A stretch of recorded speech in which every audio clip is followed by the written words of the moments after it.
Welcome to Learn Sociology students. আগৰ ক্লাছত তোমালোকে অলৰেডি এতিয়া বুজিব পাৰিলা যে সমাজতত্ত্ব কি হয়, সমাজতত্ত্বৰ সংজ্ঞা কি, ঠিক আছে? তাৰ বাবে আমি আজি কি আলোচনা কৰিম যে সমাজতত্ত্বৰ উৎপত্তি কিদৰে হৈছিল, সমাজতত্ত্বই কিদৰে বিকাশ লাভ কৰিছিল, আৰু এই কুৱেশ্যনটো এক্সামত 6 মাৰ্কছৰ কাৰণে আহে। এইটো এটা লং কুৱেশ্যন হয়, ঠিক আছে? গতিকে তোমালোকে এইটোৰ পৰা আনচাৰ লিখিব পাৰিবা। এইটো নোটছ হিচাপে মই দি দিছোঁ। চ' চোৱা যে সমাজতত্ত্বৰ উৎপত্তি মূলতঃ 19 শতিকাৰ মাজভাগত হৈছিলে, আৰু সমাজতত্ত্বক উৎপত্তিৰ দিশত বিশেষকৈ 3টা ভাগত ভগাব পাৰি। তাৰমানে সমাজতত্ত্বৰ উৎপত্তিত 3টা দিশে বিশেষভাৱে সহায় কৰিছিলে, ঠিক আছে? প্ৰথমটো কি হয় চোৱা যে ঔদ্যোগিক বিপ্লৱ আৰু ফৰাচী বিপ্লৱে সমাজতত্ত্বৰ উৎপত্তিত যথেষ্টভাৱে সহায় কৰিছিল। কিদৰে সহায় কৰিছিল মই কৈ গৈছোঁ, তোমালোকক শুনি যোৱা। কি হৈছিল 1800 শতিকাত ইংলেণ্ডত শিল্প বিপ্লৱ হৈছিলে, আৰু সেই শিল্প বিপ্লৱ মানে কি ইণ্ডাষ্ট্ৰিয়েল ৰিভলিউশ্যন, তাৰমানে বহুতো উদ্যোগ প্ৰতিষ্ঠা হৈছিলে। আৰু সেই শিল্প বিপ্লৱৰ ফলত ইংলেণ্ডত বহুতো যি উদ্যোগ প্ৰতিষ্ঠা হৈছিলে সেইসমূহত নিয়োজিত হ'বৰ বাবে বহুতো লোক গাঁৱৰ পৰা নগৰলৈ প্ৰব্ৰজন হৈছিলে। ইয়াৰ আগতে বা ইয়াৰ আগলৈকে ইংলেণ্ডৰ মানুহবোৰ কৃষি কৰ্মৰ লগত জড়িত আছিল, কিন্তু যেতিয়াই উদ্যোগ স্থাপন হৈছিলে তেওঁলোকে উদ্যোগত নিয়োজিত হ'বৰ বাবে মানে উদ্যোগত কাম কৰিবৰ বাবে গাঁৱৰ পৰা নগৰলৈ প্ৰব্ৰজন কৰিছিল, আৰু সেই প্ৰক্ৰিয়াটোকে নগৰীকৰণ প্ৰক্ৰিয়া বুলি কোৱা হৈছিলে, ঠিক আছে? এতিয়া চোৱা যেতিয়া এটা অঞ্চলত বহুতো উদ্যোগ প্ৰতিষ্ঠা হয়, সেই উদ্যোগসমূহৰ ওচৰে পাজৰে কি হ'ব, দোকান বজাৰ বহিব, হয়নে? কাপোৰৰ দোকান হওক, নানা মেডিকেল শ্বপ হওক, হয়নে? ঠিক সেইদৰে ৰাস্তা পদূলি ভাল হ'ব, তাৰমানে সেইখিনিৰ পৰা কি হৈ যাব, সেই জেগাখন নগৰলৈ ৰূপান্তৰিত হ'ব। আৰু যিহেতু ইংলেণ্ডত বহুতো উদ্যোগ প্ৰতিষ্ঠা হৈছিলে, সেই উদ্যোগবোৰে কি কৰিছিলে, বহুতো নগৰ প্ৰতিষ্ঠা হোৱাত সহায় কৰিছিলে, ঠিক আছে? আৰু দ্ৰুতগতিত বৃদ্ধি হোৱা নগৰসমূহত অৰ্থনৈতিক অসমতা দেখা দিছিলে। কেনেকুৱা অৰ্থনৈতিক অসমতা, যে গাঁৱৰ পৰা যেতিয়া যিসকল শ্ৰমিক আছিল তেওঁলোকে উদ্যোগত কাম কৰিবলৈ আহিছিলে, ঠিক আছে? কিন্তু কি হৈছিলে, তেওঁলোকে দিনৰ দিন কষ্ট কৰে, কিন্তু তেওঁলোকে যি বস্তু উৎপাদন কৰিছিলে সেই উৎপাদনৰ এটা নিম্নাংশহে পাইছিলে। বেছিভাগ লাভ কোনে লৈ লৈছিলে, সেই উদ্যোগসমূহৰ মালিকসকলে লৈছিলে। সেইকাৰণে কি হৈছিলে, অৰ্থনৈতিক অসমতাই দেখা দিছিলে, দৰিদ্ৰতাও দেখা দিছিলে। কেনেকৈ, যিহেতু ইয়াৰ আগতে মানুহবোৰ গাঁৱত আছিলে, গাঁৱৰ জীৱন প্ৰক্ৰিয়া অতি সহজ সৰল হয়, তাত বস্তুবোৰৰ দাম সিমান এটা বেছি নহয়। কিন্তু যেতিয়াই তেওঁলোকে চহৰলৈ আহিলে তাত বস্তুবোৰৰ দাম বাঢ়িব ল'লে, সেইকাৰণে কি হ'ল, তেওঁলোকে দৰিদ্ৰতাই আঁকোৱালি ল'লে। তাৰপিছত চোৱা কি হৈছিলে, অপৰাধো বাঢ়িবলৈ ল'লে, হয়নে? যে গাঁৱলীয়া জীৱনত মানুহৰ মাজত সহজ সৰল মিলা প্ৰীতি থাকে, কিন্তু চহৰত ব্যস্ততাৰে ভৰা জীৱন, সকলোৱে কৰ্মৰ লগত জড়িত হৈ থাকে, তাত বিভিন্ন ধৰণৰ অপৰাধ হোৱা দেখা যায়, ঠিক আছে? আৰু বিভিন্ন অস্বাস্থ্যকৰ পৰিৱেশ হৈছিলে, যিহেতু বহুতো উদ্যোগ প্ৰতিষ্ঠা হৈছিলে, সেইসমূহৰ পৰা বিভিন্ন প্ৰদূষণ হৈছিলে, ঠিক আছে? ঠিক সেইদৰে বিভিন্ন ধৰণৰ ইংলেণ্ডত কিছুমান সামাজিক সমস্যাই দেখা দিছিলে। আৰু সেই সময়ত কি হৈছিলে, যিহেতু ইমান সামাজিক সমস্যাসমূহ এটাৰ ওপৰত বৃদ্ধি হৈ গৈছিলে বেছিকৈ, তাৰ কাৰণে আগষ্ট কোট, হাৰ্বাৰ্ট স্পেন্সাৰ আৰু অন্যান্য চিন্তাবিদসকলে কি কৰিছিলে, তেওঁলোকে চিন্তা কৰিছিল যে সমাজৰ এই সমস্যাসমূহ সমাধান কৰিবৰ বাবে আমি সমাজৰ ওপৰত কি কৰিব লাগিব, বিশেষ গুৰুত্ব দি অধ্যয়ন কৰিব লাগিব। আৰু তেতিয়াই তেওঁলোকে সমাজৰ ওপৰত গুৰুত্ব দি অধ্যয়ন কৰিবৰ কাৰণে সমাজতত্ত্ব বিষয়টোৰ সৃষ্টি কৰিছিল, ঠিক আছে ষ্টুডেণ্ট? 1789 চনত ফ্ৰান্সত যি ফৰাচী বিপ্লৱ হৈছিলে, সেই ফৰাচী বিপ্লৱেও সমাজতত্ত্বৰ উৎপত্তিত যথেষ্ট সহায় কৰিছিল। কিদৰে চোৱা যে ফ্ৰান্সত ফৰাচী বিপ্লৱ হোৱাৰ আগতে সামন্তবাদী প্ৰথা আছিলে।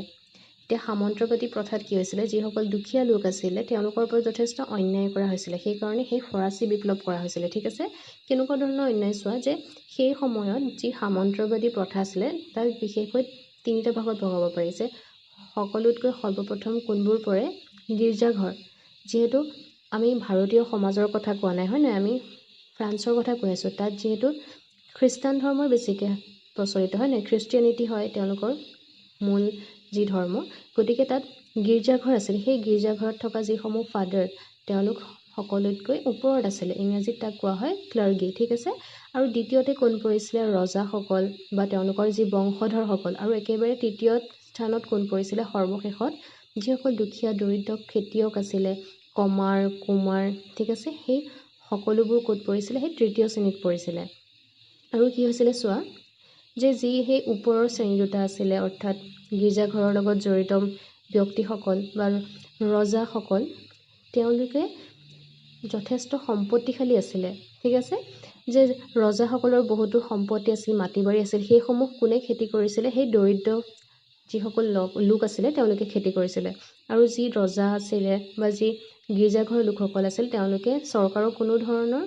টেক্স দিবলগীয়া হোৱা নাছিলে কিন্তু সম্পত্তি আকৌ তেওঁলোকৰে বেছি আছিলে কিন্তু তেওঁলোকে টেক্স দিবলগীয়া হোৱা নাছিল সেই টেক্স কোনে দিছিলে চোৱা যে যিসকল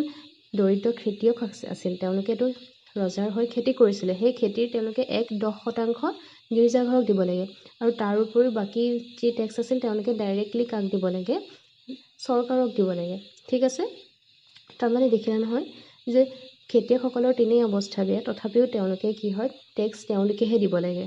ঠিক আছে আৰু তেনেকুৱা ব্যৱস্থা আছিলে মুঠতে ফ্ৰান্সত যে যিসকল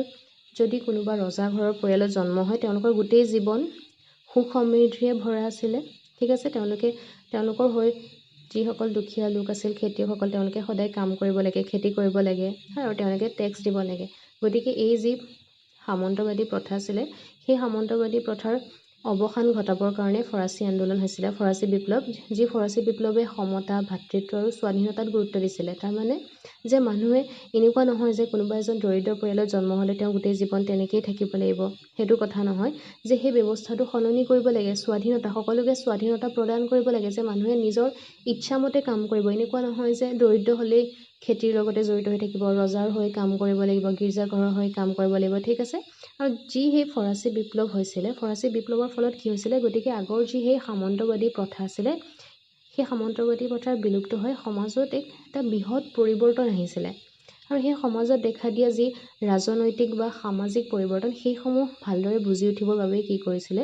আগষ্ট কোট হাৰ্বাৰ্ট স্পেন্সাৰ আৰু আন চিন্তাবিদসকলে সমাজতত্ত্ব নামৰ এটা বিষয়ৰ উৎপত্তি কৰিছিলে ঠিক আছে আৰু সেই সমাজতত্ত্ব বিষয়ে কিহৰ ওপৰত বেছি গুৰুত্ব দিছিল যে বৈজ্ঞানিক দৃষ্টিভংগীৰে সমাজক অধ্যয়ন কৰাত বেছি গুৰুত্ব দিছিলে ঠিক আছে ষ্টুডেণ্ট তেনেহ'লে বুজি পালে এইটো ফৰাচী বিপ্লৱে কিদৰে সমাজতত্ত্বৰ প্ৰতি সহায় কৰিছিল তাৰপিছত আমি চাম যে প্ৰাকৃতিক বিজ্ঞানৰ উন্নয়নে কিদৰে সমাজতত্ত্বত উৎপত্তিত সহায় কৰিছিল তাৰমানে 19বিংশ শতিকাত প্ৰাকৃতিক বিজ্ঞানে যথেষ্ট সফলতা অৰ্জন কৰিব পাৰিছিল যাৰ কাৰণে যিসকল সমাজতত্ত্ববিদ আছিল তেওঁলোকে ভাবিছিল যে সামাজিক পৰিঘটনা যেনে দৰিদ্ৰতা নিবনুৱা সমস্যা সেইসমূহৰ অধ্যয়নৰ বাবেও আমি বৈজ্ঞানিক পদ্ধতি প্ৰয়োগ কৰিব পাৰোঁ বৈজ্ঞানিক পদ্ধতি মানে কি যে তেওঁলোকে বিভিন্ন ধৰণৰ পৰীক্ষা নিৰীক্ষা কৰিব পৰ্যবেক্ষণ কৰিব সেইসমূহ বৈজ্ঞানিক পদ্ধতিৰ ভিতৰত পৰে ঠিক আছে গতিকে আমি এইটো ক'ব পাৰোঁ যে প্ৰাকৃতিক বিজ্ঞানৰ উন্নয়নেও সমাজতত্ত্বৰ উৎপত্তিত যথেষ্ট সহায় কৰিছিল ঠিক আছে গতিকে এইটো হ'ল প্ৰাকৃতিক বিজ্ঞানৰ উন্নয়ন বুজি পালা নহয় তোমালোকে যে কিদৰে প্ৰাকৃতিক বিজ্ঞানে সমাজতত্ত্বৰ উৎপত্তিত সহায় কৰিছিল সেইকাৰণে সমাজতত্ত্বক বৈজ্ঞানিক বিষয় বুলিও কোৱা হয় ঠিক আছে 3 নম্বৰ পইণ্টটো চোৱা যে ঔপনিৱেশিকতাৰ প্ৰভাৱ যে ঔপনিৱেশিকতাৰ প্ৰভাৱেও সমাজতত্ত্বৰ উৎপত্তিত যথেষ্ট সহায় কৰিছিলে তোমালোকে হয়তো জানা যে ব্ৰিটিছসকলে আহি কি কৰিছিলে আমাৰ ভাৰতবৰ্ষত 150 বছৰৰ বাবে শাসন কৰিছিলে ঠিক আছে আৰু যেতিয়া সেই শাসন কৰিছিল ব্ৰিটিছসকলে আহি সেই সময়ছোৱাকে ঔপনিৱেশিকতা সময় বুলি কোৱা হয় ঠিক আছে ঔপনিৱেশিক শাসনে কি কৰিছিলে ভাৰতবৰ্ষক বিভিন্ন সমাজৰ সংস্কৃতি আৰু সভ্যতাৰ বিষয়ে জ্ঞান দিছিল যেতিয়া যি সেই ব্ৰিটিছসকল আমাৰ ইয়াত আহি শাসন কৰিছিলে ব্ৰিটিছসকলৰ শাসনৰ ফলত আমাৰ ভাৰতীয়সকলে ভাৰতীয় সমাজৰ বা ভাৰতীয় সংস্কৃতিৰ বাহিৰেও ব্ৰিটিছসকলৰ যি সংস্কৃতি আছিল সেইসকলৰ বিষয়ে তেওঁলোকে জানিব পাৰিছিল আৰু বিভিন্ন দেশৰ সভ্যতা আৰু সংস্কৃতিৰ মাজত যথেষ্ট ভিন্নতা আছে যে আমাৰ দেশৰ যি সংস্কৃতি সেইসমূহ ইউৰোপৰ সংস্কৃতি বা আমেৰিকাৰ সংস্কৃতিৰ লগত একেই নহয় বিভিন্ন পাৰ্থক্য আছে ঠিক আছে যিসমূহ দেখি সমাজৰ চিন্তাবিদসকলৰ মনত কি হৈছিলে বহুতো প্ৰশ্নৰ উদয় হৈছিল কেনেকুৱা কিছুমান প্ৰশ্ন যে কিছুমান সমাজ আন সমাজতকৈ উন্নত কিয় যে ভাৰতীয় সমাজখনটো আমাৰ কি হয় এতিয়াও আমি ভাৰতীয় সমাজখন উন্নত বুলি ক'ব নোৱাৰোঁ বিকাশহে হয়নে উন্নয়নশীল এখন সমাজ হয় মানে ডেভেলপমেণ্ট হৈহে আছে গতিকে প্ৰশ্নটো কি উত্থাপন হৈছিলে তেওঁলোকৰ মনত যে কিছুমান সমাজ আন সমাজতকৈ উন্নত কিয় আৰু সামাজিক যি পৰিৱৰ্তনৰ হাৰ সেইসমূহ সকলোতে কিয় একে নহয় আৰু সেই প্ৰশ্নৰ উত্তৰ দিবৰ কাৰণে তেওঁলোকে আগষ্ট কোট